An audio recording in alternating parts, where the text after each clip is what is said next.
네, 지난주 정부가 부동산 대책을 내놨습니다. 치솟고 있는 집값을 잡고 가계대출까지도 잡겠다는 건데요. 발표된 내용, 구체적으로 어떤 내용인지 또 시장 영향은 어떤지 알아보겠습니다. 한국자산관리연구원 고종원 원장 모셨습니다. 어서 오세요. 안녕하세요. 네, 안녕하십니까. 6월 27일에 네. 또 부동산 대책이 나왔는데요. 네. 그러고서 그 전후도 막 너무 급박하게 바뀌고 뭐 비밀을 유지한다 그랬잖아요. 그래서 하루 네. 만에 확 발표를 했는데 이 영향이 어떻게 되고 그 초강력이라고 계속 얘기하는데 그 역대급이라고 그러고 과거랑 비교했을 때 어떻게 달라지는 건가요? 네. 우선 뭐 고강도 대책이다 이런 평판이 많은데요. 뭐 저는 좀 생각이 다를 수 있습니다. 이제 과거에 우리 예를 들면 문재인 정부 때 집값이 5년 동안 뭐 통계를 보면 120% 올랐거든요. 이때 강남은 보면 거의 2.5배 정도 올랐습니다. 그러니까 10억짜리가 5년 만에 25억 된 겁니다. 예, 그리고 이때 나왔던 23번의 대책들이 워낙 강하게 갈수록 나왔잖아요. 예, 여기에 비하면 뭐 고강도 대책이다 이런 표현은 대출만 놓고 보면 그렇게 볼 수 있습니다. 그러나 그런 평가는 좀 이르지 않을까.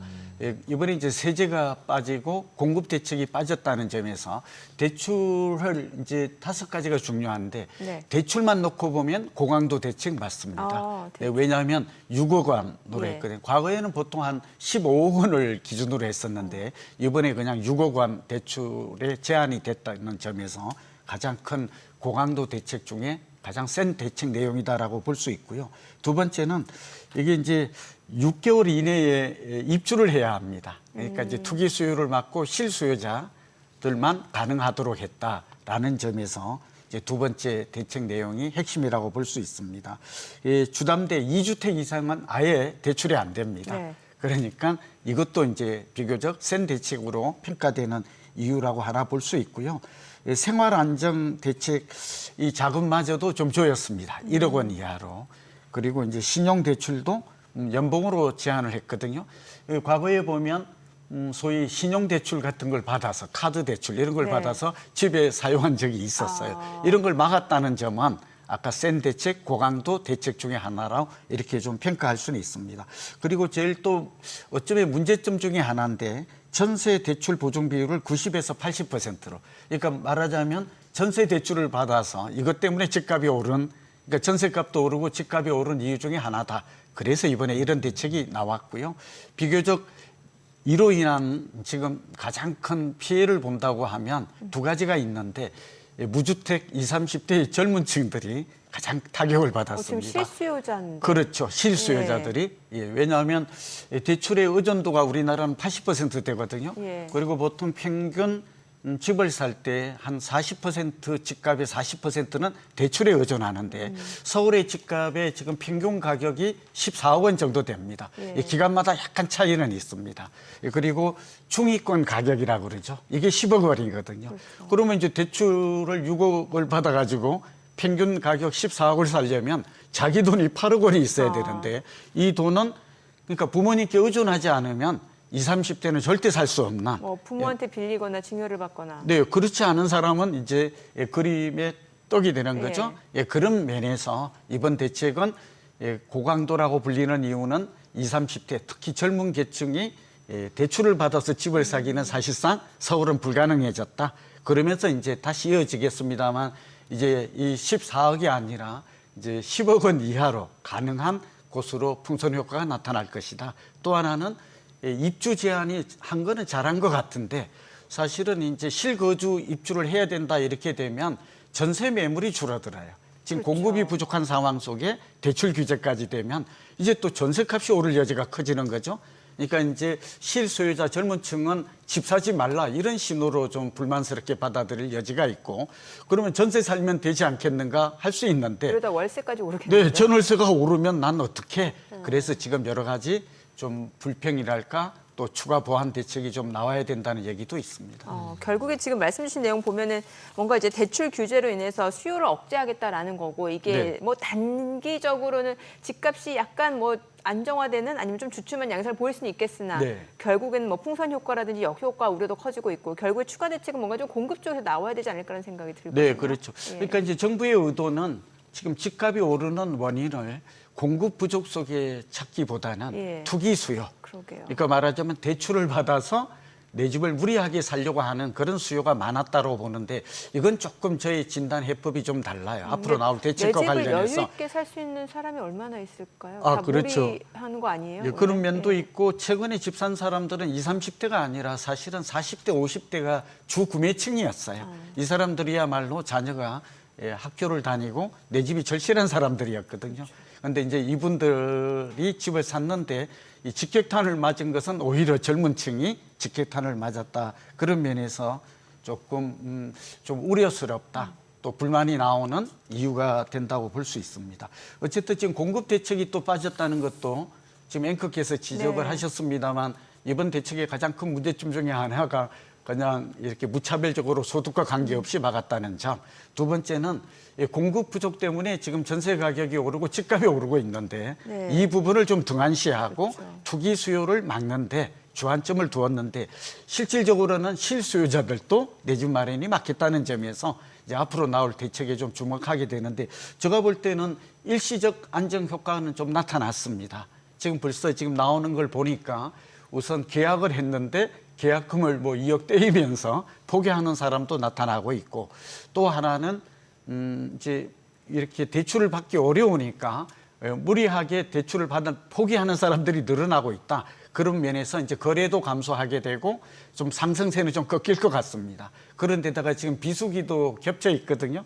예, 그러나 이거는 일시적 안정에 그칠 가능성이 크고 결국은 우리가 소위 강용성, 뭐 강남, 용산, 성동, 요즘 뭐 마포, 여의도, 목동 이런 지역의 수요는 좀 감소하면서 좀 가격이 안정세를 보이겠지만 금강구나 노도강으로 불리는 그 외곽 지역으로의 수요는 확대될 거. 일풍성 효과라고 보는데 왜냐하면 지금 전세를 살지 않고 이미 이제 마용성을 가지 못하면 대체 주거지라고 그래서 이들 지역에 접근할 수밖에 없어요. 그런 지역에 풍선 효과는 나타날 것으로 그렇게 예상이 됩니다. 신도시 진려고 그러다 못 진 곳들도 꽤 많지 않나요? 연기되고 그랬던 부분들이 공급에는 뭔가의 그 유지 뭐 물량으로 이제 포함될 가능성은 없나요? 네, 지금 나올 대책 중에 하나가 정부가 지금 공급 확대 정책을 서두르고 있거든요. 그러니까 이제 아까 풍선 효과 중에서는 서울뿐만 아니라 경기, 인천으로 거래량이 증가하고 있습니다. 그러니까 이제 경기, 인천은 집값이 경기도는 한 6억, 7억 정도 하거든요. 그러니까 접근이 가능해. 인천은 한 1억 정도 더 쌉니다. 5, 6억 정도 되니까. 그럼 그쪽도 그런 지금 것- 이 정책이 다 반영이 되는 곳인가요? 아니면 서울만 하는 건가요? 이번에 대책은 이제 수도권으로 수도권. 다 되는데, 그러니까 6억 원 이상 대출이 어려워지니까 자기 자금은 부족하니까 이제 서울도 외곽으로 이제 경기, 인천까지는 광역 생활권이 되지 않습니까? 여기까지 수요가 늘어나고 있고 앵커께서 질문하신 내용은 상기 신도시가 해당이 될 것 같아요. 상기 신도시 같은 경우에는 이제 문재인 정부 때 이제 말년에 그때 집값이 워낙 오르니까 한 6개 신도시에 26만 가구, 당시는 23만 가구를 공급하겠다 했는데 이게 사실은 아쉽게도 그동안 그 윤석열 정부를 지나면서 아무 진전이 없었어요. 뭐 토지 보상이나 여러 가지 문제점이 있었던 걸로는 보이는데 그래서 이번에 대책이 나온다면 그러니까 정부도 이번에 공급 확대 대책을 내놓지 않은 점은 저는 좀 뼈아프다 이렇게 좀 아쉽다 보고 있고 그런 면에서 상기 신도시라도 빠르게 이제 분양. 왜냐하면 윤석열 정부 때 선분양제 아시죠? 네네. 네, 이렇게 분양을 먼저 했음에도 이런 것들도 다 지금 취소를 했거든요. 그러다 보니까 지금 기다리고 있는 게 상기 신도시, 뭐 고양이라든지 창릉이라든지 하남, 교산 이런 지역들은 굉장히 인기가 있거든요. 남양주, 왕수까지 이런 대책을 아마 서둘러서 이제 맞춤형 말하자면 공급 로드맵 정책을 내놓지 않을까. 그리고 그 하나가 있고 또 하나는 재건축 재개발이에요. 네. 이게 이제 굉장히 딜레마인데 국민의힘은 재건축 재개발을 활성화해서 뭐 인허가도 빨리 하고 용적률도 올려주고 재초안이라고 그러죠. 이것도 완전히 면제를 해주겠다라고 했는데 이게 이제 재건축 촉진 법안이었어요. 네. 근데 지금의 여당이 반대를 한 겁니다. 그런데 이재명 대통령은 공약에서 용적률을 1.3배 정도 늘려주고 제초 환해 부담을 좀 완화해 주겠다 이렇게 했거든요. 그리고 또 하나는 세금으로 집값을 잡지 않겠다 이렇게 했는데 사실은 과연 이 제초안을 폐지하지 않고 인허가를 빠르게 하지 않고 용적률이나 층고 같은 인센티브를 대폭 주지 않으면 과연 재건축 재개발을 통한 공급 확대가 신속하게 이루어질 것인가 이런 것들은 상당히 좀 미지수라고 볼 수 있습니다. 사실 이게 공급 대책이 이제 어느 지역에서 이루어지는지가 굉장히 중요하잖아요. 일단은 그렇죠. 수요가 많은 쪽에 공급이 돼야 되고 그런 측면에서 이제 재건축 재개발이 좀 빠르게 속도를 내야 좋는데 그럼 재건축 초과이익 환수제에 대해서 좀 여쭤볼게요. 이거 미실현 이익에 대해서 굉장히 논란이 많았잖아요. 그렇죠. 예, 이거는 완화가 아니라 폐지해야 되는 게 맞는 거 아니에요? 네, 그런 주장이 이제 시장에서는 많죠. 예. 예, 그런데 이게 좀 딜레마입니다. 예, 왜냐하면 좀 이중과세 성격이 있는 건 예, 맞고요. 이것이 재건축의 이제 공사비 급등과 함께 또 네. 금리 인상과 함께 최대의 장애물이었거든요. 예, 그러나 또 한편으로는 저는 이제 개인적인 생각입니다만 저는 강남이나 이제 용산, 성수 같은 데는 지금 뭐 강남에 말하자면 압구정 현대 같은 데는 계속해서 최고가를 갱신하거든요. 왜 그럴까요? 이 얘기는 재건축했을 때 개발 이익이 워낙 큽니다. 그렇죠. 예, 우리가 이제 주거의平등이라든지 여러 가지 측면에서 보면 과도한 그러니까 이제 8천만 원 이상의 초과 이익에 대해서 최대 50%까지 환수한다는 게 제초안의 기본적인 그런 내용인데요. 제가 볼 때는 완전히 폐지하는 것은 좀 어렵고 예, 이렇게 과도하게 오르는 많이 이익이 과도한 곳들은 어느 정도 좀 완화해서라도 적용을 하되 뭐 분당이나 말하자면 일반적인 재건축은 저는 좀 폐지하는 게 맞다. 예외적으로 부담을 하는 게 맞지 않을까 그렇게 보고 있습니다. 그리고 이제 외국인들 사는 거에 대해서도 말 되게 많잖아요. 특히 이제 중국 사람들이 들어와서 사서 집값 올렸다. 네. 이 부분에 대해서 이제 오히려 역차별이다. 우리는 차별로 받고 있고 외국인은 차별 안 받고 있다. 이거는 정확한 설명인가요? 네, 그렇다고 볼 수 있죠. 예, 지금 외국인이 우리나라에 가지고 있는 아파트의 총 얼마나 되는지 아십니까? 약 10만 채가 넘습니다. 그러니까 전체 물량의 0.48 정도 됩니다. 꽤 되네요. 네, 물량이 많네요. 근데 이제 이 물량의 70%가 수도권에 있다는 거고요. 두 번째 문제는 그 가장 우리 서울에 아파트를 탐내고 많이 사는 나라는 중국인입니다. 물론 교토도 있겠죠. 56%입니다. 22%가 미국인입니다. 그러니까 중국인들은 서울과 수도권을 사고 있고 또 미국인들은 주로 서울을 삽니다. 근데 이제 중국인들이 문제죠. 근데 지금 앵커께서 좋은 지적을 하셨는데 첫 번째는 이번 대출 규제 6억 원의 제한을 받지 않습니다. 2주택자도 살 수 있습니다. 그런데다가 거주 의무 기간도 적용되지 않습니다.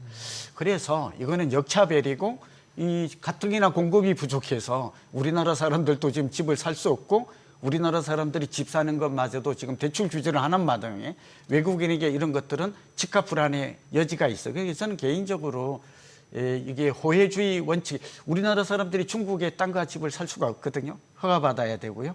우리도 이제 외국인들에 대해서는 이게 서울같이 이렇게 집값이 불안한 지역은 허가제나 또는 집을 구매할 때 신고하게 돼 있거든요. 네. 그러면 이제 자금 조달 계획서라든지 입주 계획서, 그러니까 실소유가 아니면 막는 최소한의 그런 장치는 해두어야 이제 역차별도 막을 수 있고 외국인들이 무차별적으로 집을 사서 집값을 올리는 이런 부작용도 막지 않을까 봅니다.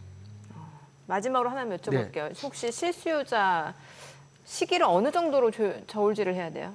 네, 저도 가장 많이 받는 질문이 네. 뭐 실수요자가 이제 우리는 어떻게 하게 네네네. 되는가라는 건데 가장 첫 번째는 이럴 때 중요한 게 앞으로 부동산 경기가 어떻게 바뀔까 단기 변동이 아니라 네. 뭐 일시적 안정 뭐 장기 상승 그럴 가능성이 높아요. 그거는 금리도 내리고 있고 입주 예정 물량을 보면 어렵지 않거든요. 네. 또 하나는 우리나라 부동산 경기에 슈퍼 부동산 사이클이라고 그래서 5, 6년 상승하면 4, 5년 내리는 사이클이 계속 발견이 됩니다.